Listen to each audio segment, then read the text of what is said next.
Hey, hey, hey, hey, what is up, collective? I'm talking about all my collectives: earth, fire, air, and water. This is your girl, Tracy from Ascension 225 Tarot and Oracle. What up? What up? Oh, you know what? I was doing some videos called the third party slash karmic, right? For all the different elements. But there may be some people out there that don't understand what a karmic relationship is, or even a third party. Because I know when I started this journey, I had no idea. Of course, you hear the word soulmate and stuff like that, but I had never heard the word twin flame. I've heard of karma, but before I started my journey, I didn't know what a karmic relationship was. Third party intervention, I had no idea what that was. So let's have a little coffee talk. So grab your coffee, grab your tea or whatever. And I'm going to take a few minutes to enlighten myself and you guys about what exactly a karmic relationship is. Now, third party, that's easy to tell you guys about. A third party intervention can be people, places, and things, okay, that interfere in the most important things in your life, okay? So, excuse me, if you're in a relationship and you have somebody who's a workaholic and they put work in front of spending quality time with you or the kids or whatever, that's considered third party intervention. If somebody has an addiction and they choose, instead of coming home every night, to be with you and the family, and they go to the bar every night, that could be considered a third party intervention. You see what I'm saying? So anything that truly interferes in what's most important in your life, and we're talking in particular a relationship, could be a love relationship, family relationship, a work relationship, whatever the case may be. Relationships, if you care deeply about the other person, then they all require work. Okay, so now let's get down to the brass tacks. What exactly is a karmic relationship, and how do you know whether you're in a karmic relationship or not? Right? So, we do videos about what's going on with the divine masculine and the karmic situation. You know what I'm saying? Because they chose to go jump into some sort of karmic type of relationship. Evidently, divine masculine still has lessons that need to be learned or brought to the forefront. Okay. Um, but other people aside from divine masculines, divine feminines, or whatever, can have karmic relationships. We all have probably had a karmic relationship, or we're in a karmic relationship right now. So let's go down the reasons. There's a few reasons or explanations to know whether you're in a karmic relationship. Are you guys ready? Take a sip of coffee on that one.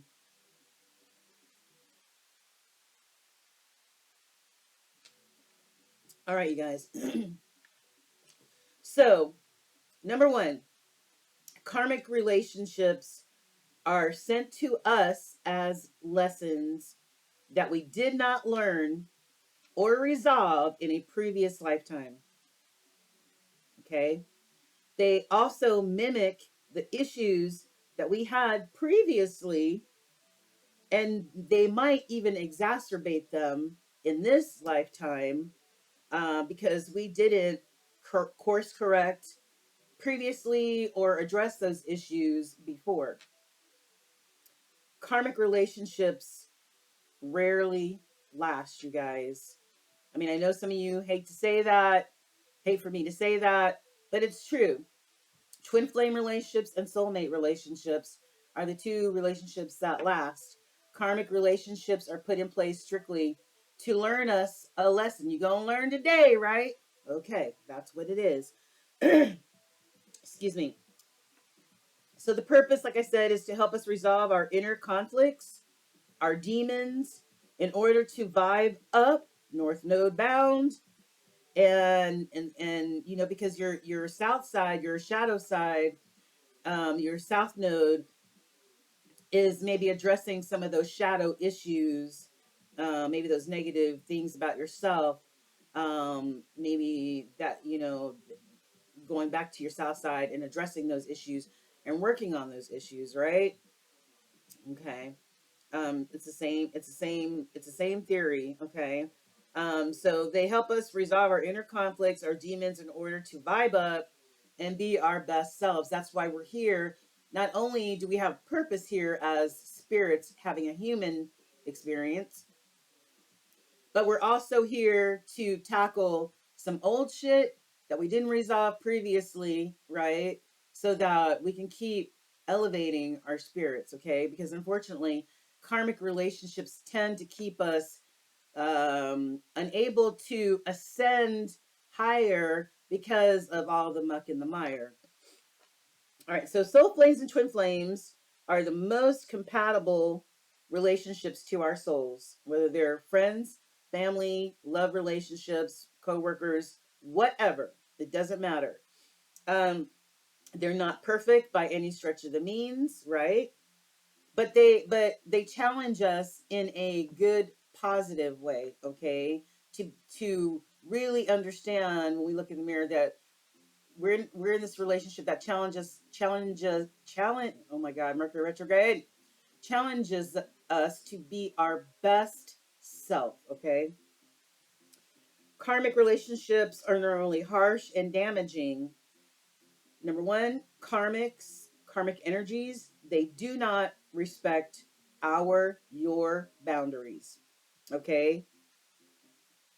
Number two, they become dependent on us, and it could turn in, into a codependent sort of toxic type of relationship if one is not careful. Karmics are normally lazy. They normally depend on the other person to do everything, to care for them, to do things around the house. They're lazy. I don't know why that is, but they challenge you also in the fact that you end up doing most of the work in the relationship while the karmic sits back, and allows you to do that. Now, karmic relationships are normally very sexy, very passionate, electrifying, right? You're instantly drawn together, right? For whatever reason. It's probably the lust. It's probably the sex. I'm not even gonna front about that. That's the first thing that gets us, right? Very passionate, feels like you've known them forever, blah, blah, blah, blah. But eventually, the karmic can't hold that mask up for very long, right? They may pretend to be who you want them to be, right? Or who they think you want them to be, but eventually the facade starts to fall away and the mask starts to crack. The karmic starts to reveal their true self, and then issues arise from that, okay? But most times you're already in the relationship too deep. It's hard to release karmic relationships. They're one of the hardest relationships to break away from. The lust might keep bringing you back, even though you have other problems in your relationship, the lust and the passion, or the dependency, or whatever the case may be, may keep drawing you back to that person. You kind of become addicted. You kind of sometimes become obsessed, with the karmic energy. Your friends and family may sit there and go, "What the F is going on with you and this person? You guys fight all the time. There's always an issue between you guys. Why are you guys even together?" And you probably can't even answer that question. Because I love them. Or I just want to give it another try and see what happens, right? I've been there before. We've all probably been there before. Maybe in it right now. I don't know. Maybe this will help you understand whether you're in a karmic relationship or not, okay? Um, like I said previously, the karmic energy triggers our fears, because 99% of them become toxic. Okay? 99% of all karmic relationships become toxic. Um, why? Because they bring out our insecurities, they bring out our fears, they bring out our doubts about us, you know, they bring out some of that shadow side of us that we don't really want to deal with on a normal basis, you know. Um, they can also awaken childhood trauma or some sort of trauma that we've had in our lifetime. They can trigger that. Um, and they may intentionally trigger us, you know, to cause issues in the relationship or cause you to, when you're triggered, you feeling a little unstable because you're feeling triggered. And sometimes that's, they want you not to feel, um, you know, strong footed. Okay. Um, 1 minute, like I said, your family's sitting there going, "What the f is going on with you guys? Your friends? I don't understand why you guys are even together." 1 minute, you guys are so in love and passionate, and I can't live without this person. The next week, you guys are broken up, right? And talking to other people. You know what I'm saying? It's really, really crazy.